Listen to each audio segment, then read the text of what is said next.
Welcome to the ChangeMakers podcast produced by City Current. I'm your host, Jeremy Park, and we get to literally travel around the world with this ChangeMakers interview. So we are joined by Michael Graziano. He is the youngest Canadian person and American man to travel to every country. He's also the founder of Mindful Media.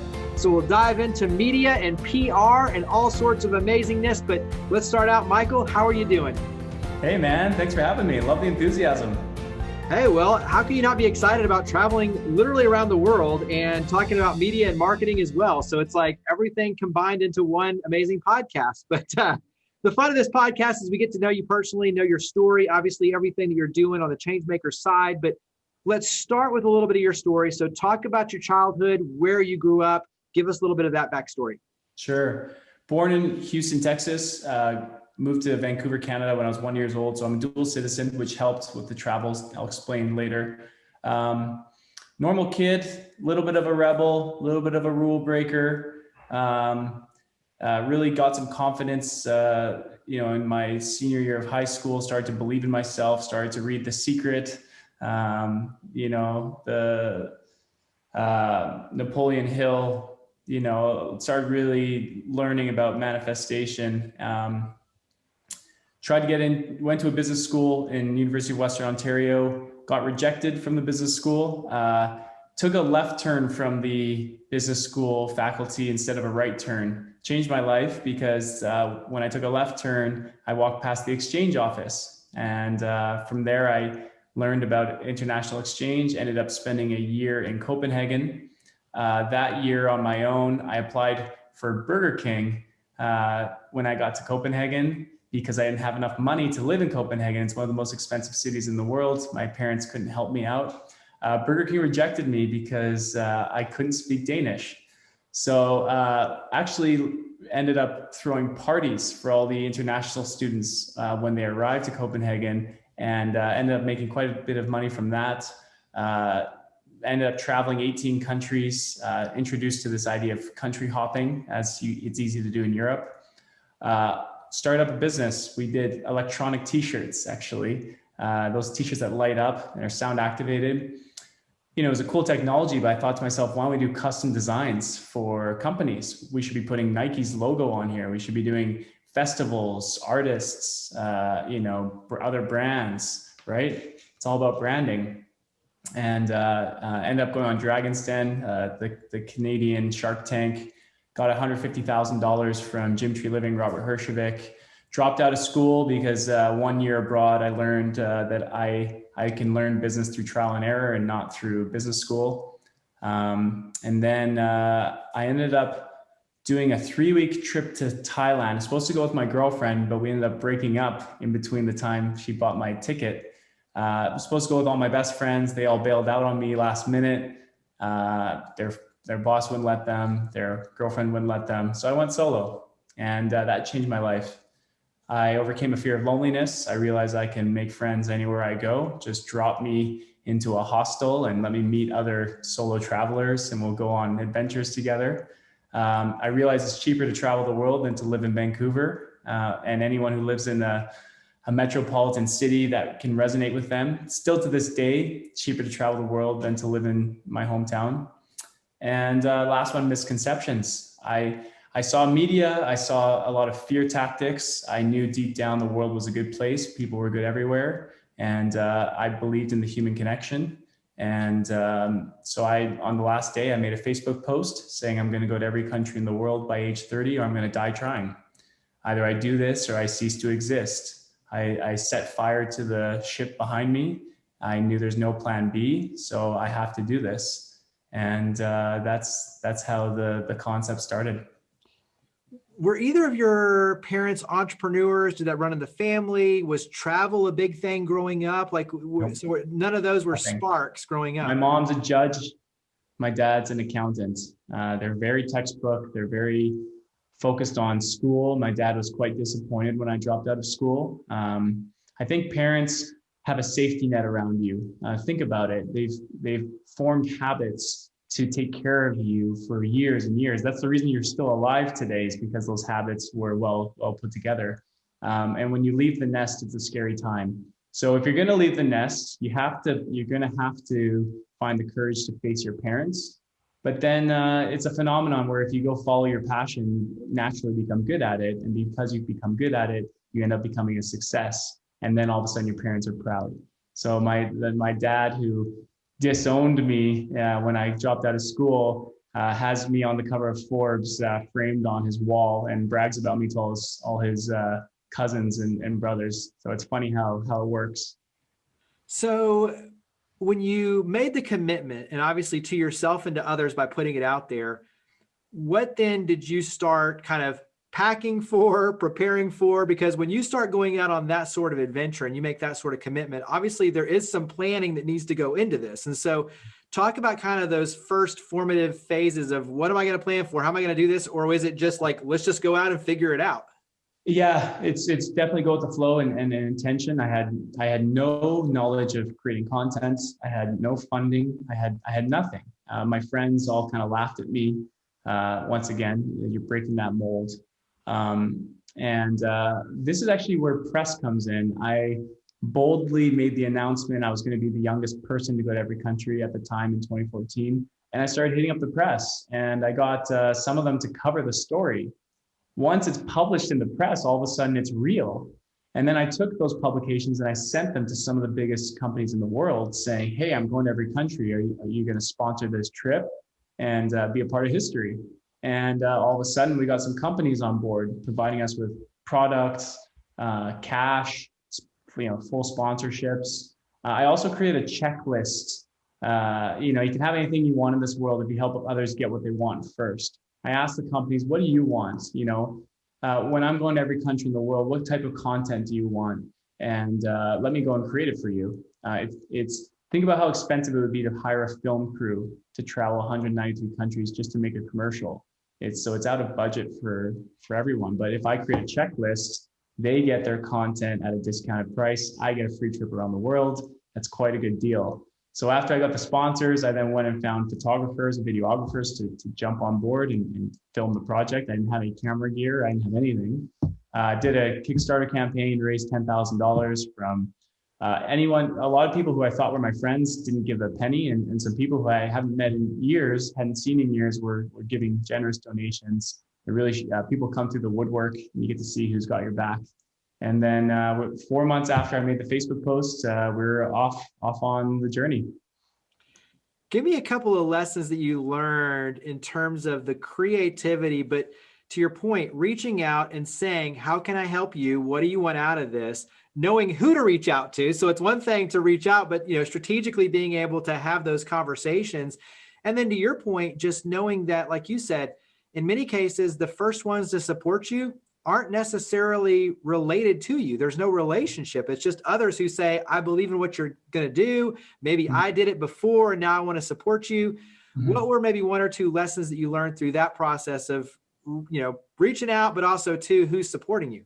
Well, first off, trial and error, T&E. Remember that, T&E. Everything evolves through trial and error. Look at life and the universe. Everything evolves from trial and error, including your ideas in form of creation. So what did I do? I hit up 20 companies and I tweeted them on Twitter. I found the founders.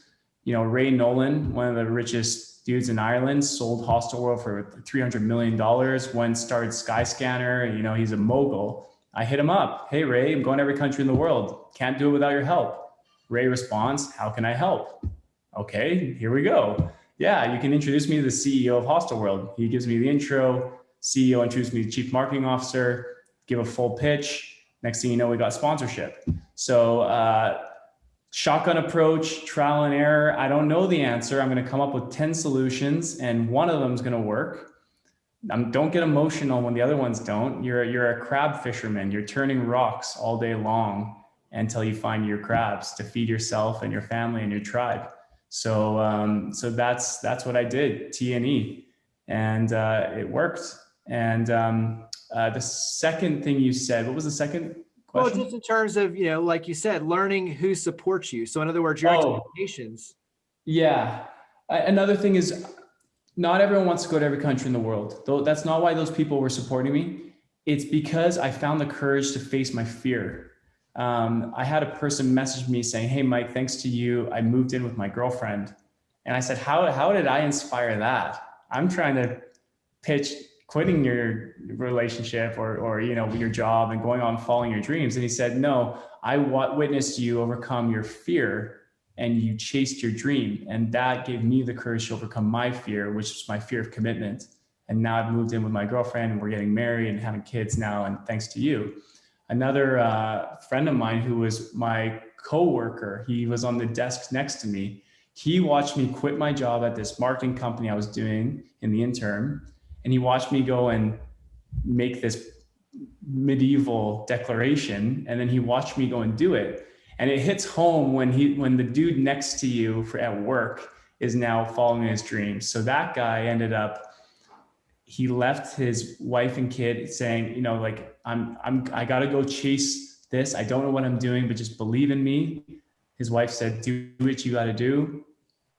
Went to India, went on an epic journey, found a bunch of Indian developers and created a company there. He then went to New Zealand and London, got contracts for apps to build, went back to India, built them. And now he created one of the largest app companies in Canada. I think he's got 50 staff, 3 locations. He's got waterfront property with his office. And when I went to go and see the man he is today, he said, "This is in many ways thanks to you." So it's pretty remarkable what you do when you overcome your fears publicly for the world to scrutinize and also be inspired by. So it took you 6 years, but you finished before you were 30. So you made the goal. What was the first country? And let's kind of take some of the fun highlights. So what was the first country you went to? First country, Belize, Central America. Couple highlights: got my underwater license in an island called Utila in Honduras. Cheapest place in the world to get it. It's a party island, scuba diving island. I think $500 for 5 days training, including accommodation, barbecue, everything. Went through all Central America, volcano boarded, sledded down a volcano up to 90 kilometers an hour, 100 kilometers an hour.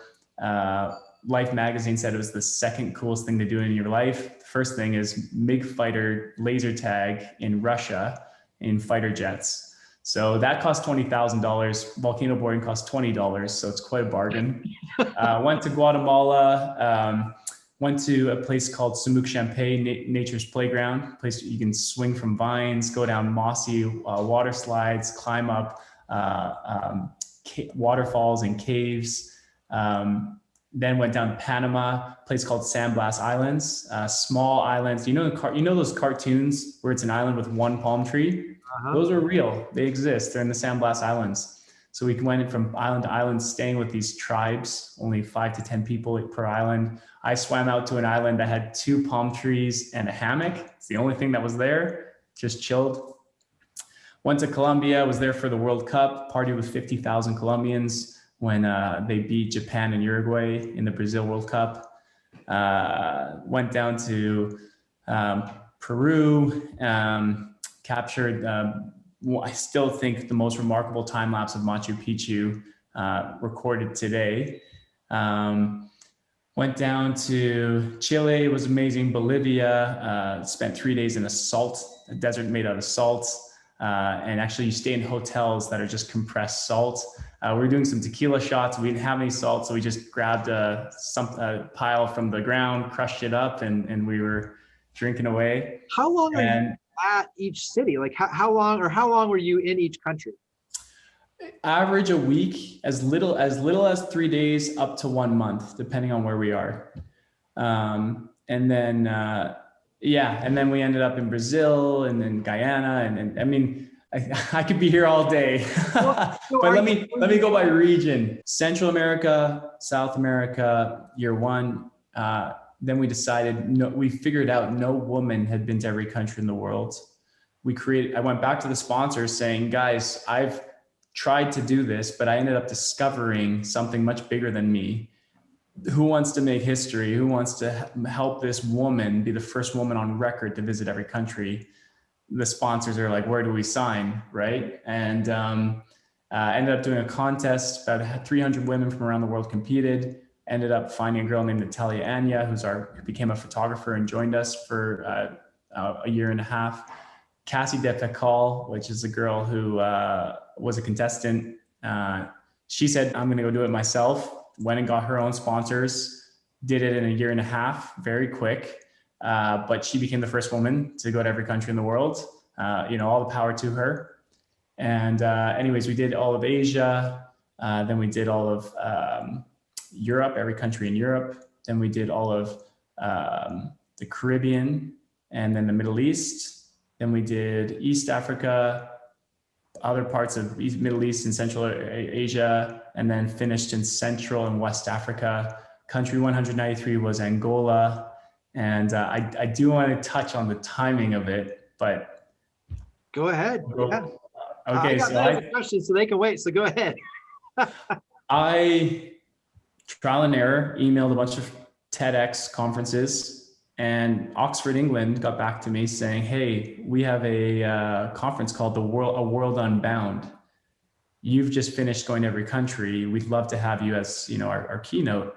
So I flew from Angola to Oxford in February 2nd, delivered a talk, flew home to Vancouver, February 27th, 2020 was my coming home party. 7 days after I got home, the entire world shut down. And obviously when you talk about travel, then it's not possible. And so when you talk about being able to do what you did, such a small margin for error almost in terms of wrapping up, doing it, the TEDx conference, boom. And even at the conference, I know one of the things that you mentioned in a post was that you asked everyone to kind of reach over and hug each other. And you're like, that would not be possible now without. Had I done that a week later, I would have gone to prison. Right. 100%. And it was so ironic. I was talking about the power of human connection. And I was at that experiment, I was getting people to hug the person to their left, fist pound the person in front of them, give a kiss on the cheek to the person to the right, tell the person behind them they love them. It's just social experiment, almost ice breaking. And at first it was awkward, and then people didn't know what to do. And then all of a sudden, every time I escalated, you'd see more energy, more laughter, more smiles, more vibe. The vibration was increasing in the room right in front of our eyes. And I said, that's it. Whatever that is, that little excitement, that bliss that comes from meeting new people, that's why I went to every country. And that right there, I believed was going to happen everywhere in the world. That genuine excitement and that love and respect and that human connection. Yeah. Right. So I got a lot of questions on these travels. One, talk about the power of being able to talk, converse without speaking the language. What was that like? Charades. Remember that game? Body language is the international language. I had a Mongolian eagle hunter in the middle of Mongolia, in the middle of the Gobi Desert, in a yurt, which is basically like a tent, teach me how to drive a motorbike for the first time through a game of charades. And I think the whole world speaks broken English, basic things. So you can get by anywhere. And otherwise just start playing charades. It's a fun game. You'll get the hang of it. How much going into the country did you plan in terms of the experiences versus just get there and say, okay, to a local, like what would you do, or what's crazy, or what's something different, or, to the sponsors, what they wanted different. So how much of that was kind of pre-planned versus just get there and figure it out, especially when you come to the big experiences like going down the volcano? So in the beginning, especially when we got big sponsorships, when we got on Discovery Channel, sponsorships started to get pretty serious. And when they get serious, we want to create an itinerary, like day after day. We want to make sure we're getting the most out of it. We're getting our great content for these videos. But every time you create expectation, you create the ability to disappoint people. And we were disappointing ourselves. We were disappointing sponsors. It was too rigid. And so then all of a sudden we create entry points and exit points. Okay, we're going to fly into Tanzania, climb Mount Kilimanjaro, and we're going to fly out of Namibia after, doing a camping experience for 3 weeks. So we have entry, exit, we have 28 countries in between. We have 9 months to do it. Game on. Let's rock and roll. Was there any point that you either got sick or felt like, oh my gosh, what have I gotten myself into? Were there any of those moments? I got dengue fever in Fiji, went to an island, which I later learned was called Mosquito Island. So that was my first mistake.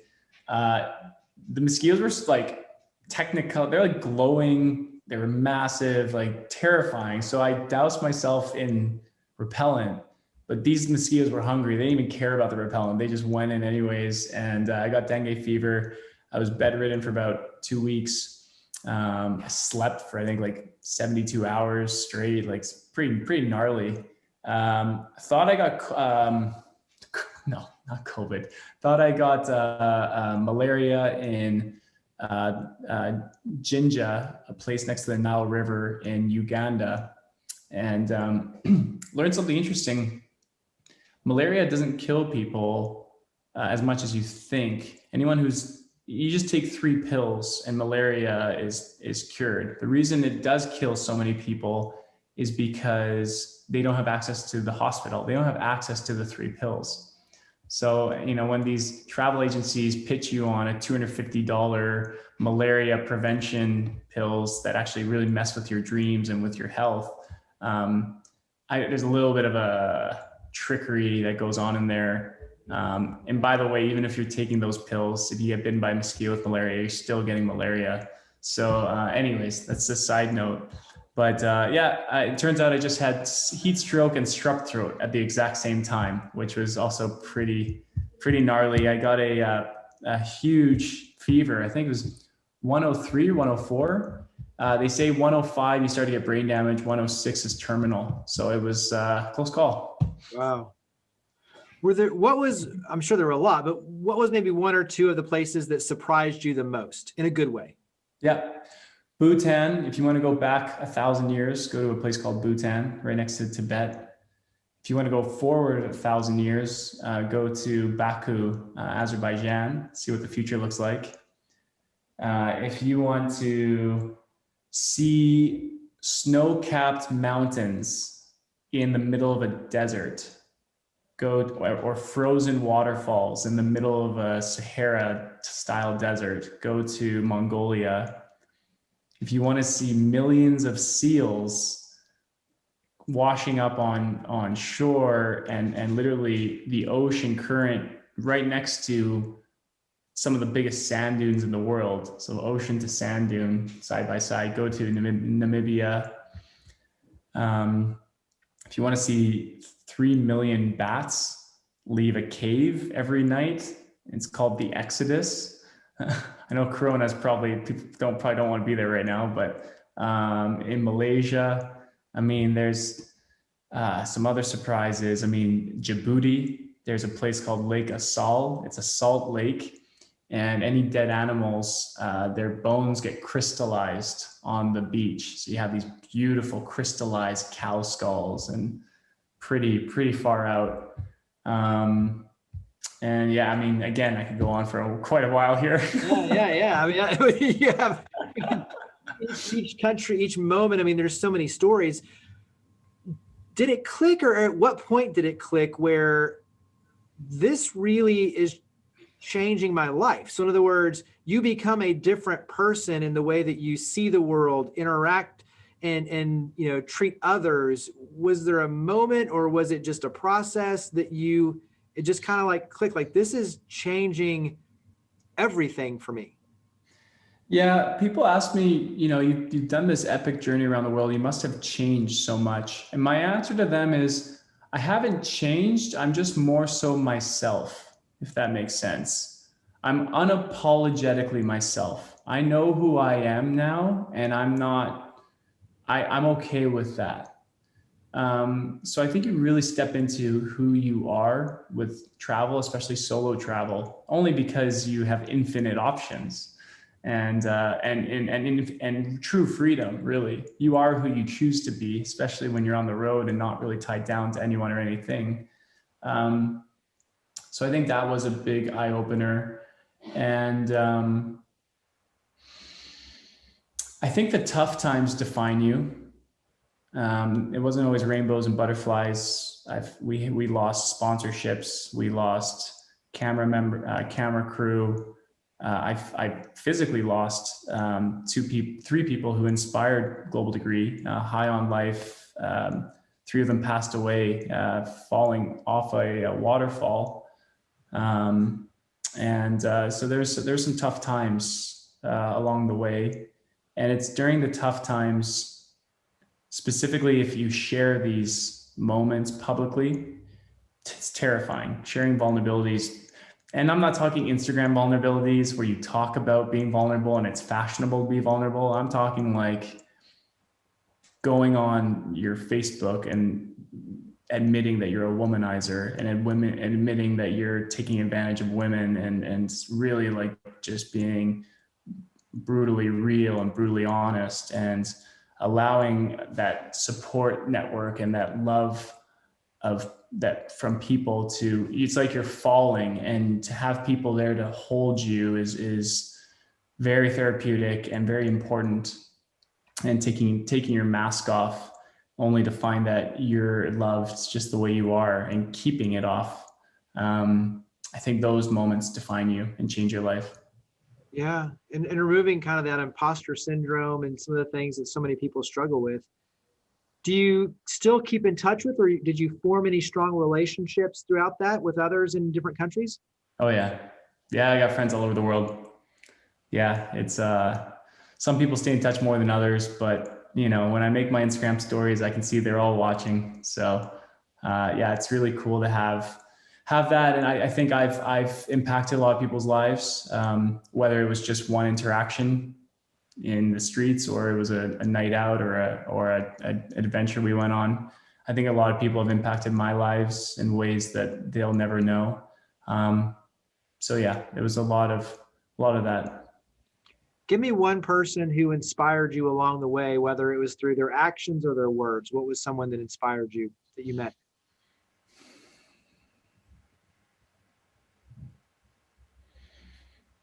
You don't have to name their name. Yeah, I mean, there's a guy named Felipe Torres. He traveled with me when no one else believed in me. He was there by my side. He's the first Swiss person to go to every country in the world. He was there. He was a big inspiration for me. Kept me going. Also, finding good humor when you're in some pretty shitty situations is important.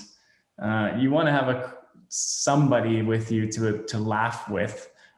Sometimes you have to laugh because there's nothing else to do. It's either laugh or cry. So those are your choices. So I think he was a big inspiration and just kept me going in really tough times. And also an inspiring story is I go back to Mongolia because it really was life-changing.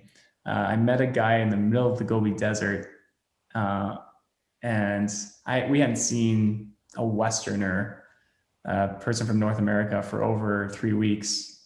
And I saw an old white guy with a Tilly hat, ran up to him. "What brings you to Mongolia?" And he said, "Oh, I'm on a peace mission. I'm spreading the word of God." He said, "What brings you to Mongolia?" And I said, "I'm going to every country in the world, and it's on the list." And 6 months later, I get an email from a guy named Luke, and he says, "My dad just got home from a peace mission. I've been following Global Degree." And he said he met some people who go in every country, and I showed him photos, and he confirmed that he met you in the middle of the desert. "But I'm your cousin. So you met your uncle in the middle of the desert in Mongolia." And so how's that for? Yeah. Wow. And then we'll switch over and talk about kind of the business that you're in now. What's a bit of advice that you would offer once things normalize and we're able to travel again? What's something that you would offer as encouragement for those who want to go and experience, and whether it's one trip or them traveling to other places? What's just a bit of advice when it comes to traveling and enjoying the travels? What would you offer? I hate to say this, but it's just go. Don't listen to the media. Don't listen to your country that's giving you warnings. Unfortunately, Canada has been advising me not to do things for years now, telling me to avoid Iraq and Iran and Syria. And I didn't listen to them, and I went and I had a great time. So unfortunately, you gotta just see where you can go, where you're allowed to legally go and get into, and just book the flight. Obviously, use common sense. Obviously, travel with a mask and sanitize your hands. But this is common stuff. And go out there and just knock down those countries and get those experiences. And then once you've done those, new borders will open up.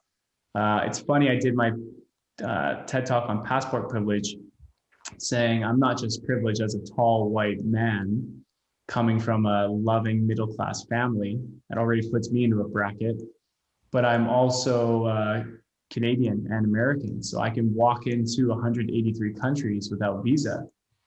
Someone from South Africa, for example, Elon Musk, despite his power, his knowledge, his education, his family connections, he can only go to about 50 countries without visa. Luckily for Elon, his mom, May, was Canadian, which got him his Canadian citizenship, which then he got down to Silicon. I argue if it wasn't for May being Canadian, Elon wouldn't be Elon.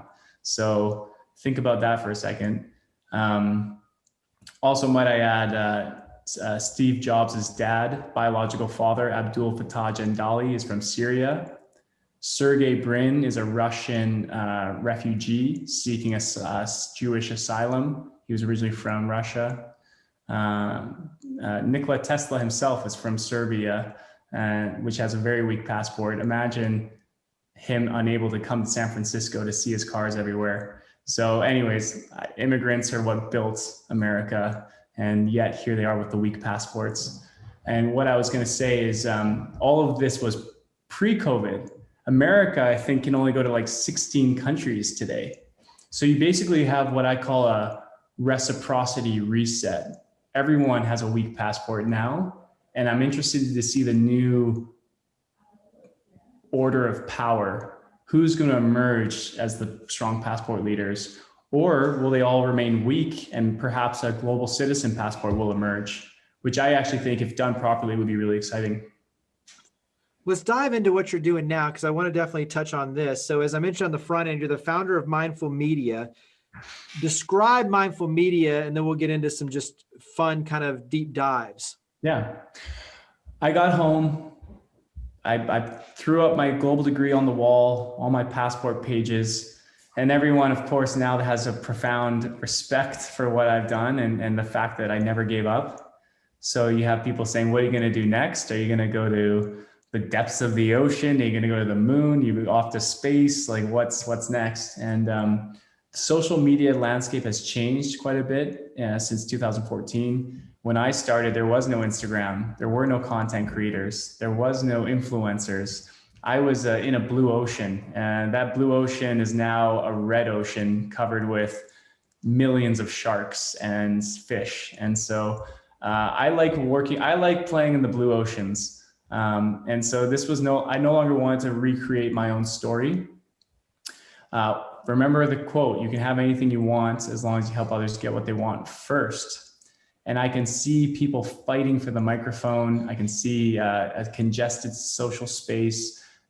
Mindful people are competing with clickbait, with fake news, with OnlyFans. And how does a person who's very mindful and conscious compete with things at those frequencies? They want to stay authentic. They want to stay true, but they don't want to compete at that level. So I created Mindful Media, and I want to help set the stage and turn on the microphone for those people. So we only work with people who are changing the world in their own way, mindful people and brands. And I help them curate their story and get it in front of the biggest press in the world. So we get people in front of New York Times, Forbes, Business Insider, et cetera, et cetera. And I help them tell their story to the masses and show up authentically and properly. And it's working. I started this company in June of last year. We now have over 150 clients. We have 9 people on our team. First time building a really big team, and I'm very proud of that. And having a lot of fun with it. Talk about on your end, because you learn so many of these lessons in terms of being able to interact with businesses and share your story with publications and see what that was able to generate in terms of momentum. And so you built a lot of relationships, but you built a lot of knowledge. And so I think that when you carry that over to mindful media, that's exactly what you're taking, is this expertise and knowledge, but also these relationships. When you talk about Forbes and some of these big entities, it is really driven around obviously value, but relationships and knowing who to turn and getting these stories told. And so talk about it from that vantage point of relationships. And when you talk about these stories and getting them on this mainstream broadcast media, that's a big piece of the value on your end in terms of what you're able to do that you can't replicate. I'm a walking, talking case study of how you can leverage press to get what you want. In my case, literally get the entire world. No one's going to believe you and your goals. It's hard to really earn credibility and authority, especially in the beginning or in the startup phase. So go and, define your story and get in front of the press. Once you get the press, you can then get the sponsorships, the partnerships, the investments, right? It's more than just a trip around the world. You can get whatever you want. So I help people with that leverage game. It really is a stepping stone process. And it's very, very powerful, leveraging the media to advance your cause. Again, I know how it works. I've been playing that game for 6 years. And I also like helping people with big headline stories. Like when we play, we don't play small. I want them to conquer their world in their own way, and I help them with that.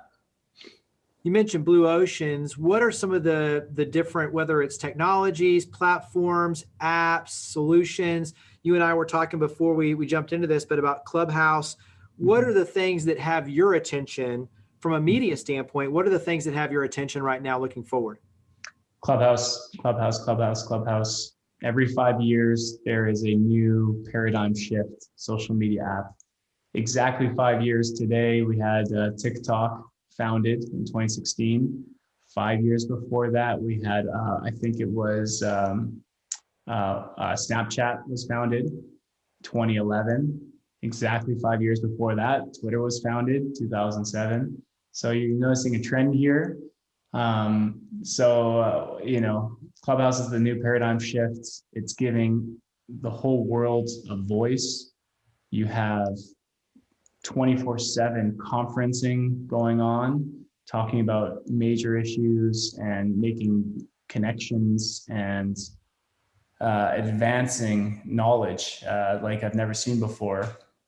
I've been on for 2 weeks. I have 2,000 people following me. I have dozens of new leads, people who are looking for press and wanting to work together.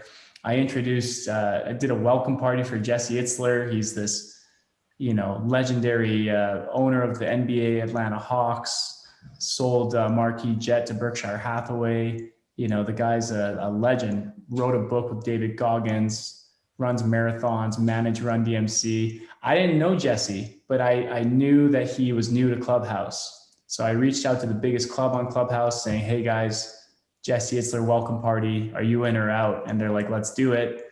Then I went to Jesse. Hey, Jesse, want to do a big welcome party? And he's like, let's go. And hosted the party. I think he got a couple thousand new people from it. I got some new business from it.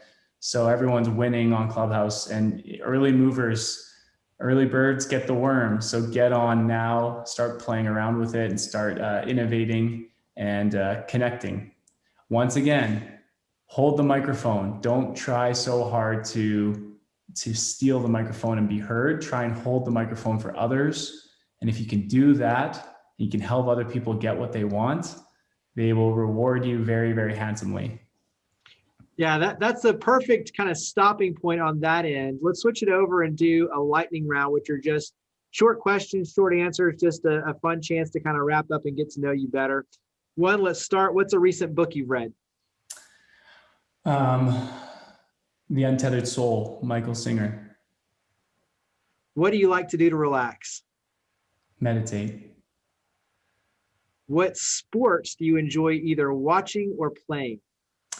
Soccer or football. Okay, so like the soccer, not the American football, the soccer. Yeah. Soccer, AKA for anyone outside of North America, football, which is the sport of the world. Right, I must say, got to be clear so that people know exactly which soccer or which football you're talking about. Yeah. What sort of music do you enjoy listening to, especially someone who's traveled the world? I enjoy all music. I think each one's a different vibe. I just like lo-fi hip hop. That's been my newest jam for when I'm working, when I'm just chilling. All right. So what quote, and you don't have to say it verbatim, but what inspires you? What's a quote that inspires you? Obviously, you've shared one throughout that is personal for you, but what's another one that inspires you? Ask and you shall receive. You need the courage to ask for big things and the gratitude to receive it. What's a family tradition that you enjoy? Prayers before every meal. Chance to hold hands and connect. That's a good one.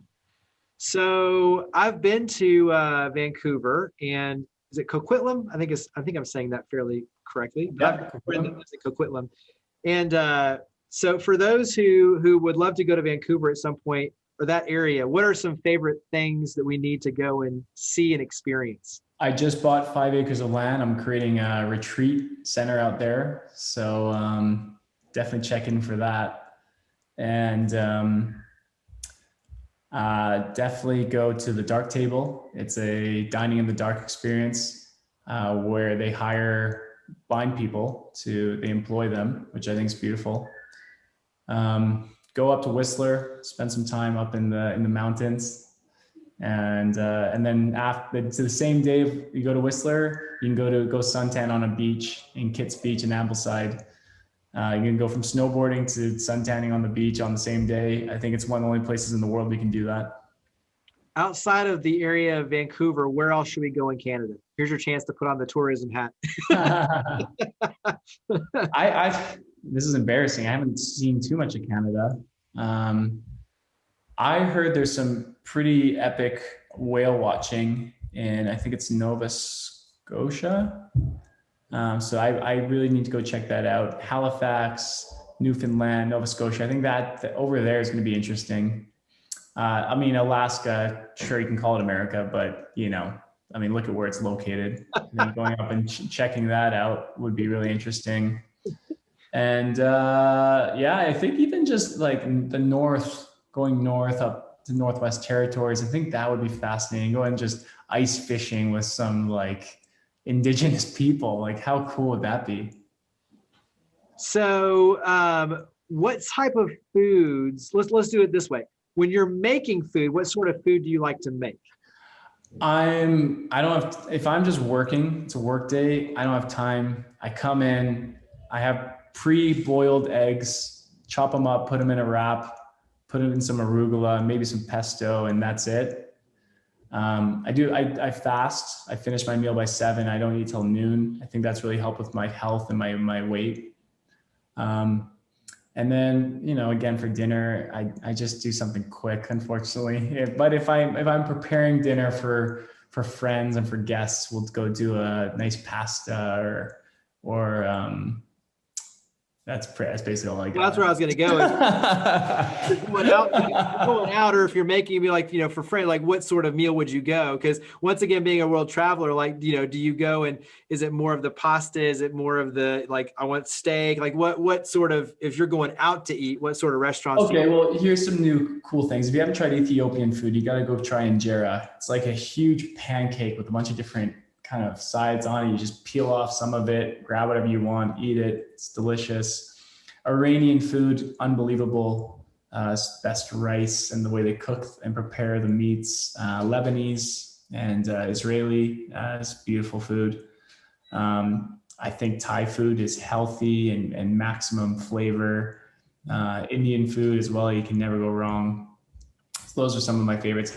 I actually think the Japanese food is better here in Vancouver than in Japan because we have some of the freshest salmon and tuna in the world. So, but those are some suggestions. Yeah, that's good. And I like the fact that you're pointing out, because those are things that we can go locally and find in our restaurants, but it's like, I want to order that. Yeah. Well, let's do this. What on your end, because I think this is something that you're creating every single day, but what on your end do you hope that your legacy is many, many years from now? What do you hope that others say about you and your legacy? Grandpa was crazy. He went to every country. I mean, we go to every country every day, I think, but Grandpa did it when he was young and dumb and before it was cool. And Grandpa helped create the Global Citizen Passport, which allows all of us to go and see each other and learn about each other. And thanks, Grandpa, for and giving us this nice, beautiful house to grow up in and stay safe in and go take risks and do some trial and error. And Grandpa's final words before he died was, "Let's go, baby." We'll wrap up with contact information. So where can we learn more about Mindful Media, about your efforts personally? So social media, website, where would you direct us to go? Global Degree is the name of my travel company. On Clubhouse, I'm Global Degree. Mindful Media PR, name of our agency on online. So you know where to find us. If you guys need, if you're doing something cool for the world and you want to tell your story and get it in front of the biggest publications, I can help you with that. If you need some travel advice, I'm just a DM away. Well, Michael, thank you for all you do, for being a change maker and being a guest on the ChangeMakers podcast. Greatly appreciate it. Thank you. Thanks so much. Yeah, this was fun. Thanks for having me.